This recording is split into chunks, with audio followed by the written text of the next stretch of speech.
The sound came before anyone could process it. A crack like thunder in an enclosed space. Flesh meeting flesh.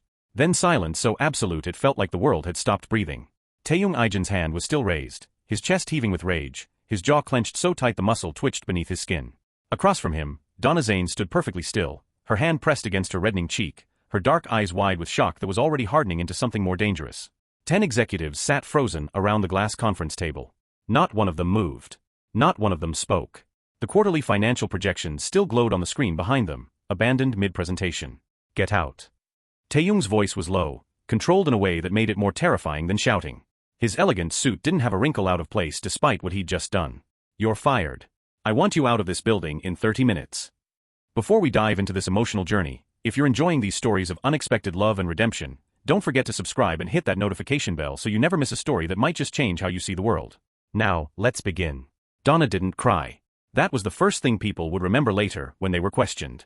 She didn't scream or collapse or do any of the things Taehyung expected.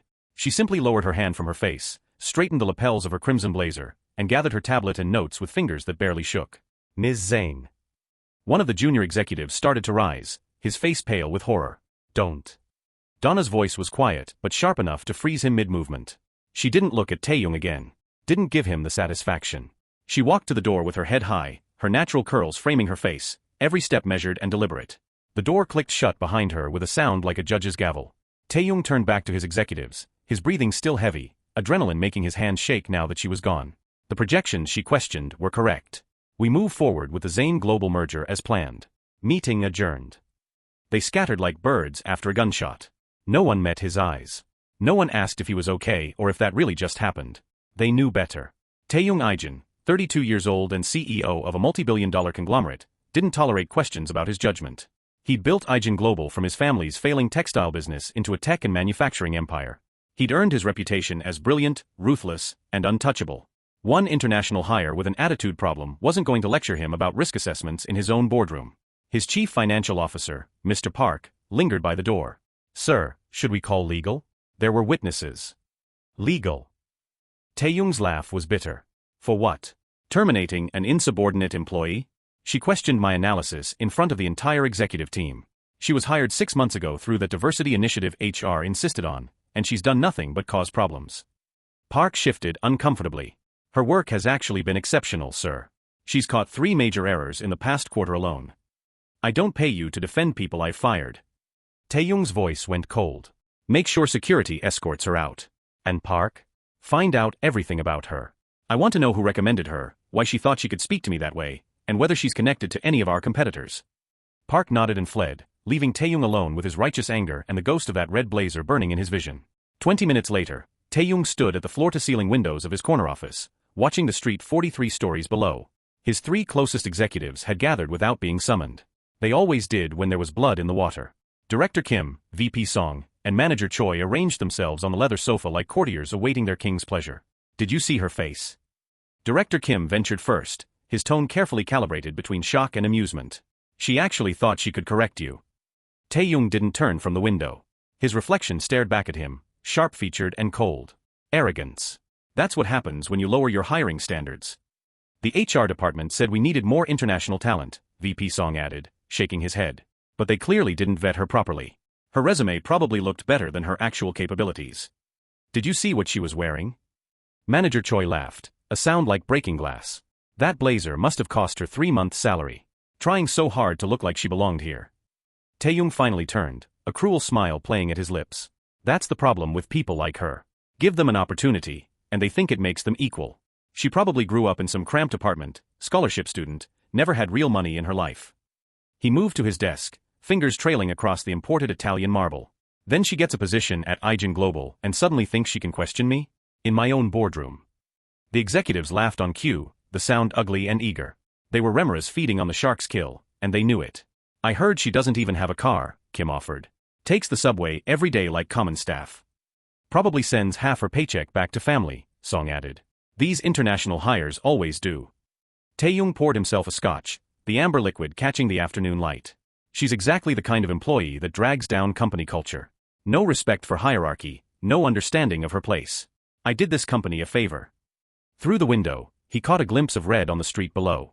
Donna Zayn emerged from the building's main entrance, a small cardboard box tucked under one arm, her blazer bright as a wound against the gray Seoul afternoon. Even from this distance, her posture was perfect, her walk unhurried. Security had clearly escorted her out, but she moved like she was leaving by choice, like she was already somewhere better in her mind. Look at her, Taehyung gestured with his glass. Still strutting like she matters. His executives crowded to the window, watching Donna reach the sidewalk and pause. She set down her box, pulled out her phone, and made a call. Her free hand touched her cheek briefly, the only sign of what had happened upstairs. Then she was moving again, disappearing into the stream of afternoon pedestrians, the red blazer visible for a few more seconds before the city swallowed her whole. Good riddance, Choi muttered. Taehyung drained his scotch, feeling the burn settle into his chest alongside his satisfaction. The day had started with an insubordinate employee who didn't know her place. It was ending with his authority restored, his empire intact, and a historic merger hours away from completion. His phone buzzed again. His assistant, Chairman Zayn's private jet, landed 20 minutes early. He's en route to the office now. ETA 45 minutes. Perfect timing. Taehyung straightened his tie and turned to his executives. Gentlemen, we have a chairman to impress. I want you in the executive suite in 30 minutes. This merger will make history, and I want everyone to witness the moment Ijin Global became untouchable. They filed out, still chuckling about the woman in the red blazer, about her poverty and her presumption and her spectacular fall. Taehyung returned to his window, watching the city that belonged to him, feeling like a god surveying his kingdom. What he couldn't see was Donna Zayn, 12 blocks away, sitting in the back of a private car he would have recognized if he bothered to look closely. What he couldn't hear was her phone call, the one that started with "Daddy, we have a problem," and ended with "I'm coming to the office with you tonight." What Taehyung Ijin couldn't possibly know, as he stood there savoring his victory and mocking the woman he'd just destroyed, was that in less than 2 hours, Harvey Zayn would walk through his doors. And the man wouldn't be coming to sign a merger. He'd be coming for blood. Taehyung was reviewing the merger contract when his office door burst open without a knock.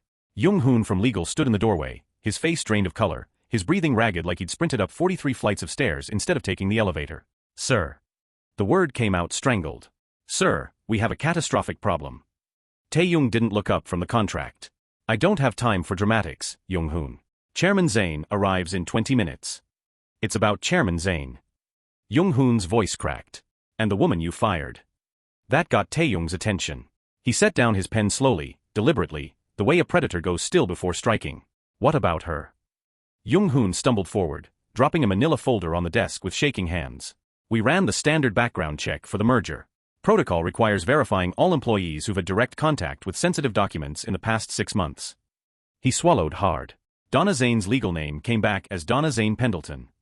So, Taehyung's irritation was rising. Hyphenated name. What does that have to do with anything?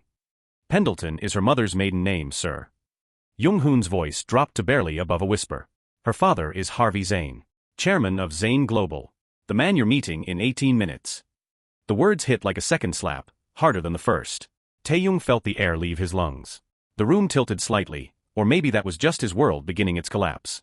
That's impossible. His voice sounded distant to his own ears. She was hired through standard channels. HR vetted her. She's been here 6 months. Someone would have known. Someone would have said something. Jung-hoon opened the folder with trembling fingers. She applied under her mother's surname. Her CV listed her education and experience, but no family connections. It's all here.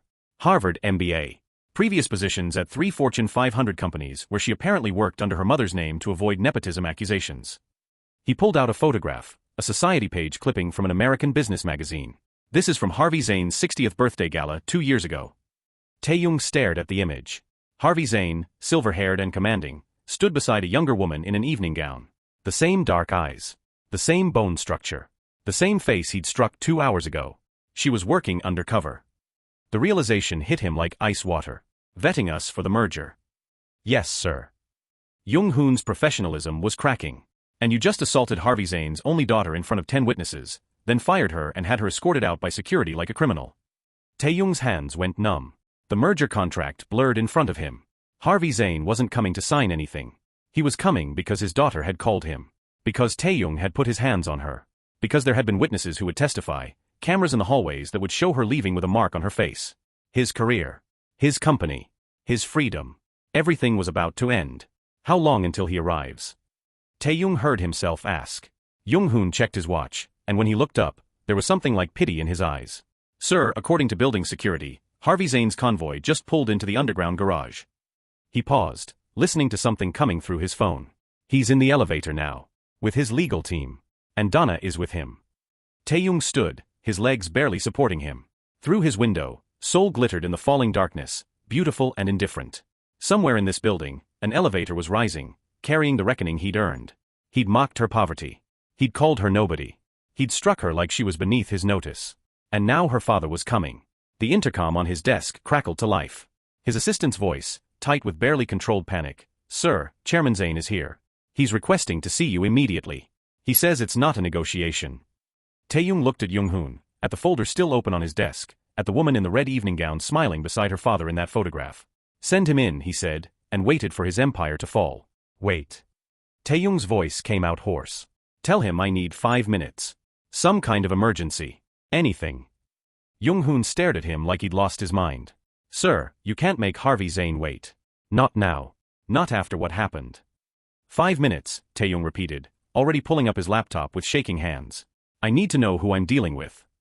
Jung-hoon hesitated, then spoke rapidly into his phone before fleeing the office like it was on fire. Taehyung's fingers flew across the keyboard, typing Harvey Zayn's name into the search bar. He'd researched the merger 1,000 times, knew the company's financials inside and out, but he'd never bothered to dig into the man himself. Why would he? Harvey Zayn had been coming to him, after all. Coming to sign on Taehyung's terms. The first video that appeared was from a business news channel, dated 3 years ago. Taehyung clicked it with a hand that wouldn't stop trembling. Harvey Zayn filled the screen, silver-haired and sharp-eyed, sitting across from an interviewer who looked distinctly uncomfortable. The caption read, "Media mogul destroys career after insulting Zayn's daughter." "Mr. Zayn," the interviewer was saying, "critics say your response to Jonathan Mitchell's comments about your daughter were extreme. He lost his position, his reputation, everything. Some are calling it a vendetta." Harvey's smile didn't reach his eyes. "My daughter was 22 years old when that man published an article calling her a diversity hire who slept her way into Harvard. He had no evidence because there was no evidence. She earned everything she has." He leaned forward slightly, and even through the screen, Taehyung felt the temperature drop. "So yes, I made some calls. I had conversations with his employers, his advertisers, his colleagues. I simply made sure everyone knew exactly what kind of man would attack a young woman to generate clicks. If that destroyed his career, perhaps he should have thought about consequences before he wrote the article." "But some say you went too far," the interviewer pressed. Harvey's expression went cold as winter. "I'm her father. There is no such thing as too far." Taehyung's stomach turned to ice. He clicked another video, this one from 5 years earlier.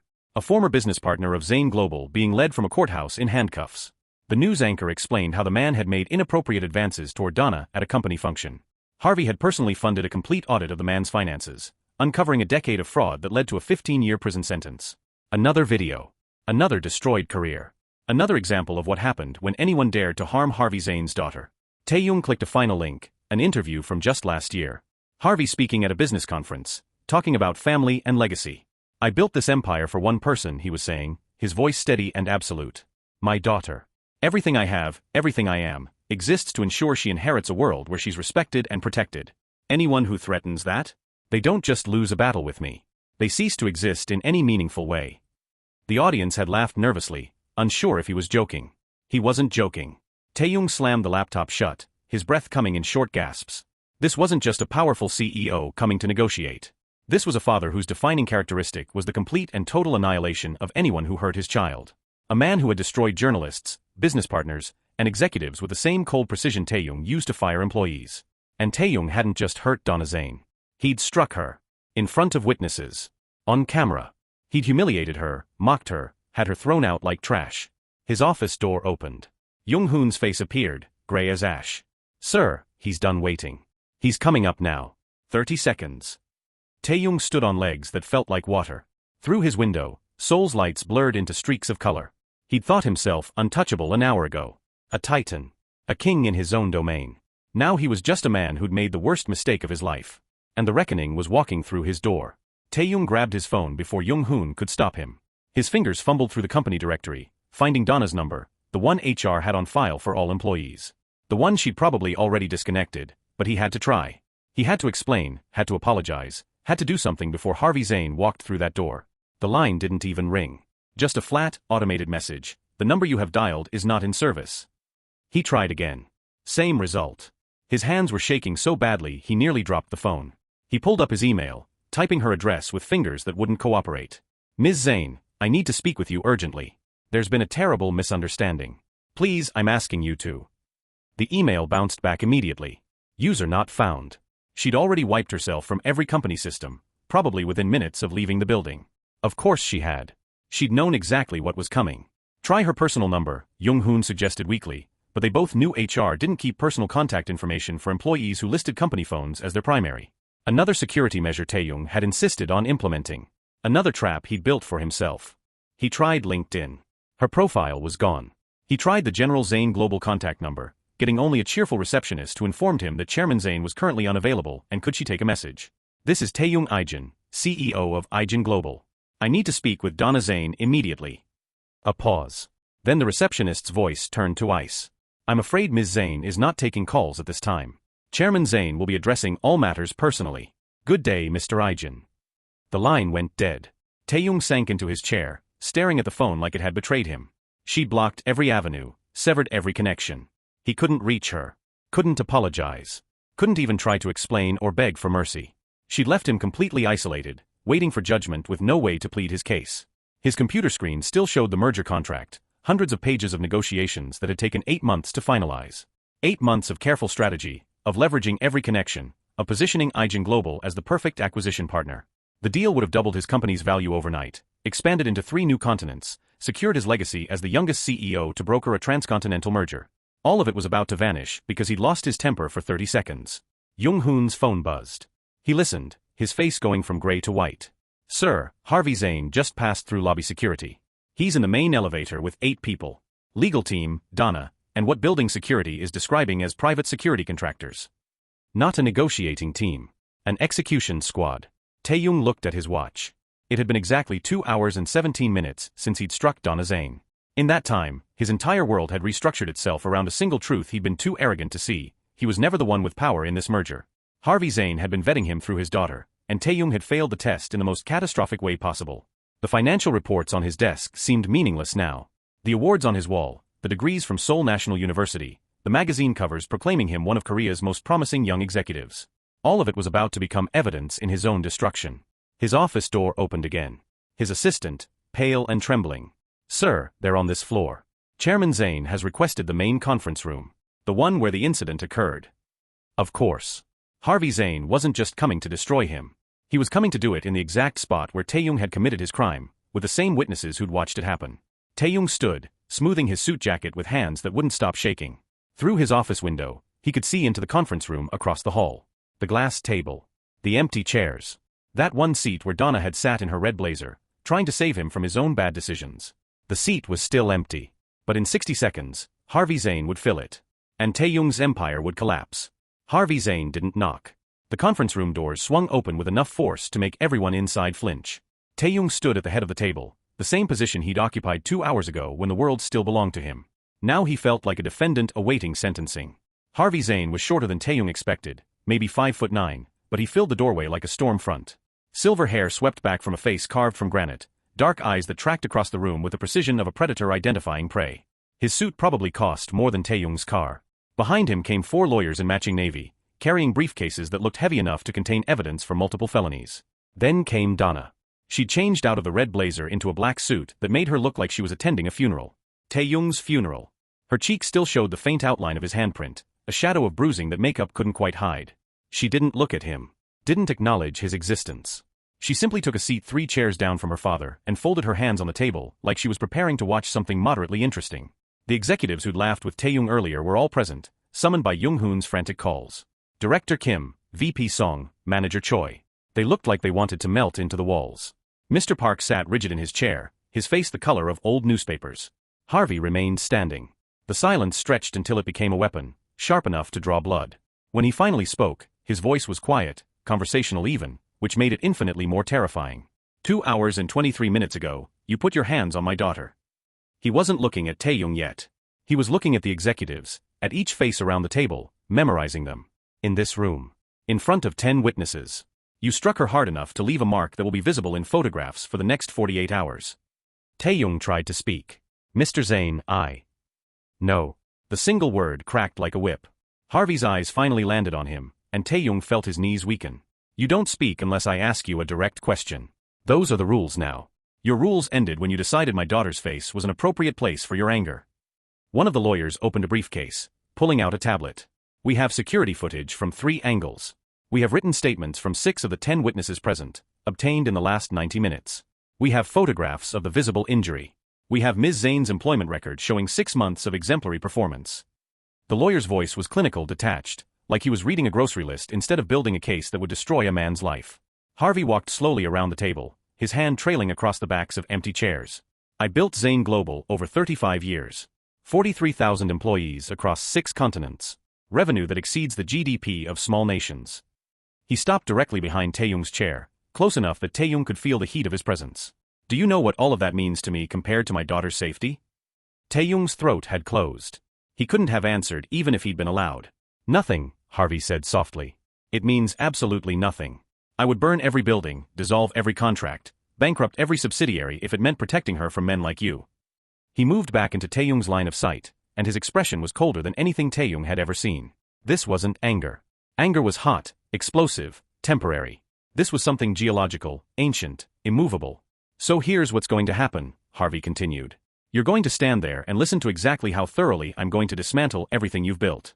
And when I'm finished, you're going to thank me for being merciful enough to leave you with anything at all. Donna still hadn't looked at Taehyung. She was studying her manicured nails like none of this concerned her, like she was simply a bystander to her father's judgment. But Taehyung saw it now. The slight tremor in her jaw. The way she kept her left hand pressed against the table to keep it from shaking. She was terrified too. Not of her father, but of what she'd witnessed in herself 2 hours ago when she'd realized she was powerless against Taehyung's violence. And that made everything so much worse. Harvey gestured to Donna without looking at her, a subtle movement that spoke of years of practiced coordination. She stood with fluid grace, pulling a leather portfolio from the briefcase at her feet. When she moved to the front of the room, positioning herself exactly where Taehyung had stood when he'd struck her, the symbolism wasn't lost on anyone. Gentlemen, Donna's voice was steady, professional, empty of emotion. She opened the portfolio and connected her tablet to the room's display screen. Let me clarify my role here. I'm not the fired employee you escorted out 2 hours ago. I'm the Executive Vice President of Mergers and Acquisitions for Zayn Global, a position I've held for 3 years. My presence at Ijin Global was not as a mid-level analyst, but as the primary evaluator for what would have been a $2.3 billion acquisition. The screen lit up behind her, showing organizational charts, financial projections, assessment reports. All bearing her signature. All dated across the past 6 months. Would have been, VP Song repeated weakly, catching the past tense. Donna's eyes flicked to him, cold and dismissive. Yes. Would have been. Because as of 2 hours and 27 minutes ago, Zayn Global's interest in acquiring or merging with Ijin Global has been terminated. She advanced the slide. My assessment, which I was preparing to present before I was assaulted, concluded that while Ijin Global showed promising financials, there were critical concerns about leadership stability and corporate culture. Taehyung felt his legs weaken. She'd been about to save them. The data she'd questioned, the projections she'd corrected, she'd been trying to help him avoid a catastrophic error that would have tanked the merger anyway. Turns out, Donna continued, her voice sharp as surgical steel, my concerns about leadership were significantly understated. She clicked to another slide, this one showing security footage timestamps. At 14:47, I presented data indicating a 340 million won discrepancy in your Q3 projections. At 14:49, CEO Taehyung Ijin responded to factual correction with physical violence. She zoomed in on a frame showing his hand raised, her face turned from the impact, the other executives frozen in shock. Someone in the room made a sound like a strangled gasp. It might have been Director Kim. I have MBA degrees from Harvard and Oxford, Donna said, advancing through slides showing her credentials, her publications, her previous positions at companies Taehyung would have killed to partner with. I've successfully evaluated and executed 17 international mergers, worth a combined $47 billion. I speak 4 languages. I've lectured at Wharton, consulted for the IMF, and advised 3 heads of state on economic policy. She paused, letting the weight of her qualifications fill the room like oxygen being sucked out. And your CEO decided I was a diversity hire who didn't know her place. Her eyes finally met Taehyung's, and he saw no anger there. Just profound disappointment that somehow hurt worse than rage would have. He mocked my poverty to his subordinates. Suggested I took the subway because I couldn't afford a car. Implied I sent money home to struggling family members. Manager Choi had gone gray. He'd been the one who'd said those exact words. For the record, Donna continued, her voice dropping to something almost conversational, I take the subway because I believe in sustainable transportation. My car is a Tesla Model S that costs more than most of your annual salaries. And the only money I send anywhere is to charitable foundations my family established in 12 countries. She closed the portfolio with a snap that sounded like a gunshot. So gentlemen, let me be clear about my role here. I'm not returning as your employee. I'm not here to accept an apology. I'm here as the representative of Zayn Global to inform you of the consequences of your actions and to negotiate the terms of how thoroughly we're going to dismantle everything you've built. Harvey Zayn smiled from his seat, a terrible expression that promised nothing good. The floor is yours, sweetheart, he said softly. And Donna Zayn began to destroy them with the same precision she'd once used to try to save them. Harvey stood slowly, buttoning his suit jacket with the careful precision of a man preparing for surgery. One of his lawyers slid a document across the table toward Taehyung. It landed with a soft sound that might as well have been thunder. Criminal complaint for assault and battery, the lawyer said, his voice flat and professional. Prepared and ready for filing with the Seoul Central District Prosecutor's Office. We have relationships with 3 separate law firms in Korea who are prepared to take this case pro bono as a matter of principle. Taehyung's hands trembled as he looked at the document. His name, typed in both English and Hangul. Donna's name as the victim. The witness list included every person in this room. We've also prepared civil suits, another lawyer added, sliding a second stack of papers forward. Workplace discrimination, hostile work environment, wrongful termination, emotional distress, assault. Conservative estimates put damages at 15 billion won. That's before punitive damages, which in cases involving executive misconduct can triple the award. Your company's insurance won't cover intentional acts, a third lawyer noted, almost kindly. You'll be personally liable for every one. Harvey walked to the windows, his back to the room, looking out at Seoul's glittering skyline. I'm going to give you a choice, Mr. Ijin. Not because you deserve one, but because my daughter asked me to. Taehyung's eyes snapped to Donna. She was studying the table surface, her expression unreadable. Choice 1, Harvey continued, still facing the window. We file everything. Criminal charges, civil suits, the works. I personally call every business contact I have in Korea, Japan, China, and Southeast Asia. I explain what you did to my daughter. I show them the footage. I make sure that even if you avoid prison, you'll never work in business again. Your name becomes synonymous with violence and incompetence. The temperature in the room seemed to drop 10 degrees. Choice 2. Harvey turned, and his expression was carved from ice. You apologize to my daughter. Not here, not in private, not in some quiet settlement negotiation. You apologize in the lobby of this building, in front of every employee who works here. On your knees. You admit what you did, you take full responsibility, and you beg for her forgiveness. Taehyung felt his stomach turn to water. Mr. Zayn, I can't do that. My reputation, my position as CEO. Your position? Harvey's voice could have cut glass. You think you still have a position? Your board of directors received a full briefing 20 minutes ago. They're convening an emergency meeting as we speak. By tomorrow morning, you'll be suspended pending investigation at minimum. On my knees, Taehyung repeated, the words tasting like ash. In front of my employees. Every single one we can gather, Harvey confirmed. Security, secretaries, junior analysts, cleaning staff. Everyone who works in this building gets to see the mighty Taehyung Ijin brought low. They get to witness what happens when someone puts their hands on my daughter. VP Song made a small sound of protest. Harvey's eyes flicked to him. You laughed, Harvey said quietly, when he mocked her poverty. You're fired too. Security will escort you out after this meeting. Consider yourself lucky that's all that's happening to you. Song's face went white as bone. Harvey returned his attention to Taehyung. You have 60 seconds to decide. Lobby apology, recorded and witnessed, or I make one phone call and the prosecutors have this file within the hour. He checked his watch, an elegant piece that probably cost more than Taehyung's quarterly salary. 55 seconds now. Taehyung looked at Donna, desperate for any sign of mercy. She finally met his eyes, and what he saw there stopped his breath. Not hatred. Not even anger. Just a cold, clinical assessment, like she was watching an experiment conclude exactly as predicted. 50 seconds, Harvey said. Taehyung closed his eyes. His pride or his freedom. His reputation or his future. Everything he'd built or everything he might still salvage. When he opened his eyes, he knew there was only ever one choice. I'll do it, he whispered. Harvey smiled, and it was the cruelest thing Taehyung had ever seen. Call everyone to the lobby, Harvey told his assistant. I want an audience for this. The lobby had never been so quiet with so many people in it. 347 employees, according to security's count. They lined the marble floors in a semicircle, faces confused and anxious, whispering to each other about why they'd been summoned. The evening shift, the late working analysts, even maintenance staff still in their uniforms. All of them trapped in the space between curiosity and dread. Outside the glass entrance, Taehyung could see news vans pulling up. Someone had tipped off the media. Probably Harvey. Probably on purpose. Cameras were already being set up, reporters checking their microphones, sensing blood in the water. Taehyung stood in the center of the lobby, Harvey Zayn on one side, Donna on the other. His board of directors occupied the front row of employees. Chairman Go's face a mask of barely controlled fury. They'd held their emergency meeting. Taehyung could see the decision in their eyes before anyone spoke. "Attention, please." Harvey's voice carried across the marble expanse without needing amplification. The whispers died instantly. "My name is Harvey Zayn, chairman of Zayn Global. 2 hours and 41 minutes ago, your CEO physically assaulted my daughter in a conference room on the 43rd floor. There were 10 witnesses. There is video evidence. What you're about to witness is not a negotiation or a settlement. This is accountability." The crowd's confusion turned to shock, then to horror as people's eyes found Donna, found the fading mark on her cheek, found Taehyung standing there with his head bowed. Harvey nodded to him. "Keep your word, Mr. Ijin."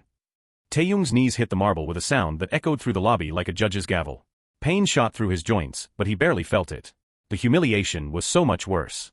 347 pairs of eyes watching him kneel. Watching the man who'd fired people for being 30 seconds late to meetings, who'd never admitted a mistake in his life, brought down to the floor like a penitent. "My name is Taehyung Ijin." His voice cracked. He cleared his throat, forced himself to speak louder. "Today, during a quarterly review meeting, I lost control of my temper. When Donna Zayn, an analyst in our company, corrected an error in my financial projections, I responded with violence. I struck her across the face in front of 10 executives." Someone in the crowd gasped. Others pulled out phones, recording. The reporters outside pressed against the glass, cameras rolling. "There is no excuse for what I did," Taehyung continued, each word feeling like he was swallowing glass.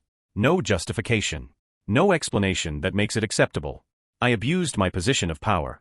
I created an unsafe work environment. I committed assault and battery against an employee who was trying to help this company avoid a catastrophic financial error." His voice dropped, and he had to force the next words out. "I am unfit to lead this company. I have demonstrated that I lack the temperament, the judgment, and the character necessary to be CEO of Ijin Global. I have failed every person who works here by showing them that violence is how I respond to being challenged. I have failed our shareholders by jeopardizing a merger that would have secured this company's future. Most of all, I have failed Donna Zayn, who deserved safety and respect and received neither." He looked up at her for the first time since kneeling. Her face was composed, but her eyes held something he couldn't quite read. Not forgiveness. Not yet. Maybe never. But perhaps the faintest possibility of it, somewhere far in the future, if he earned it. "I am sorry," he said, and he meant it more than he'd meant anything in his life. "I am deeply, profoundly sorry for what I did to you. You deserved better. You deserved so much better." Chairman Go stepped forward from the crowd, his expression carved from stone. "The board has voted. Effective immediately, Taehyung Ijin is suspended from all duties as CEO pending a full investigation. He will undergo mandatory counseling and anger management. The board will be appointing interim leadership within 24 hours. Harvey placed a hand on Donna's shoulder. "My daughter will be considering whether to accept the board's offer to serve as interim CEO while Ijin Global undergoes restructuring. She'll make that decision after consulting with her legal team and her therapist." Taehyung remained on his knees, head bowed, while his empire crumbled around him. The employees stared. The cameras rolled. The reporters scribbled in their notebooks. And somewhere in that crowd, someone started to clap. 3 weeks later, Donna Zayn stood in the same conference room where everything had begun, but the space felt entirely different now. The glass table reflected morning sunlight instead of fluorescent overhead lights. The chairs held people who looked at her with respect instead of shock. And Taehyung Ijin's portrait had been removed from the wall. "The Africa initiative was always the strongest part of Ijin Global's portfolio," Donna said, advancing through her presentation with the same precision she tried to use that day 3 weeks ago. "Manufacturing partnerships in Nigeria, tech infrastructure projects in Kenya, sustainable energy investments in South Africa. The projections were sound. The execution was flawed." The board listened with an attention Taehyung had never commanded. Chairman Go nodded along, making notes. The other directors asked intelligent questions instead of waiting to see which way the wind blew. "I'm recommending we triple our investment," Donna continued. "Not in spite of recent events, but because the fundamentals are excellent. Ijin Global can still be what it was meant to be. It just needed different leadership to get there." After the meeting, she stood at the windows of what had been Taehyung's office and was now temporarily hers. Seoul stretched out below, the same view he'd surveyed like a king. She wondered if he'd ever actually seen it or if he'd only seen his own reflection in the glass. Her phone buzzed. A text from her father, "Proud of you, sweetheart. Dinner tonight." She smiled and replied yes, then scrolled through her other messages. One caught her attention, forwarded by HR with a note, "Per your instructions, weekly update on Mr. Ijin's progress." Donna opened the attachment. Taehyung's therapist had sent a brief summary, carefully worded to protect patient confidentiality while fulfilling the court-mandated reporting requirements. Attending all sessions. Engaged in the work. Showing genuine remorse and insight into behavioral patterns. Recommended continuation of treatment for minimum 6 additional months. There was a second attachment. A handwritten letter, photographed and sent digitally. Ms. Zayn, it began in Taehyung's precise handwriting. I know you have no obligation to read this. I know an apology changes nothing about what I did. But my therapist suggested I write to you anyway, not because you need to hear it, but because I need to say it without expecting anything in return. The letter went on for 2 pages. Not excuses, she noted with some surprise. Just acknowledgement. He wrote about his father, about growing up in a household where emotions were weaknesses and control was everything. About building Ijin Global as armor against ever feeling powerless again. About how terrified he'd been when she questioned him, how that terror had transformed into rage because he'd never learned to sit with fear. I'm learning now, the letter concluded. Learning to sit with discomfort, with criticism, with the reality that I was wrong. Learning that strength isn't about never falling apart. It's about taking responsibility when you do. I don't expect forgiveness. I'm not sure I deserve the chance to earn it. But I wanted you to know that what happened that day changed me. I'm not the same man who raised his hand to you. I'm working every day to become someone better. Someone who would have listened to you instead of striking you. Someone worthy of the second chance I probably don't deserve. With profound regret and respect, Taehyung Ijin. Donna folded the letter and placed it in her desk drawer without responding. Maybe she'd answer someday. Maybe she wouldn't. The choice was hers now, and that mattered more than any apology. Her assistant knocked on the door. Ms. Zayn?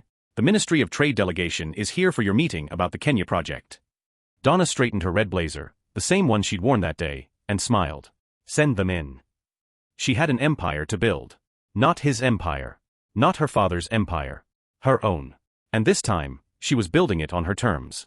Far across the city, in a small office that smelled like old coffee and regret, Taehyung Ijin sat across from his therapist and talked about the day he lost everything. The day he finally started to understand what it meant to be human instead of untouchable. The path to redemption was long and uncertain. But for the first time in his life, Taehyung was willing to walk it without knowing where it led. That, his therapist told him, was progress. That was hope. Thank you for watching this story to the end. If you enjoyed this story, you will surely love the next one. It's as interesting and even more intriguing as can ever imagine. So do check it out. Click on the image showing on your screen right now to watch the next one.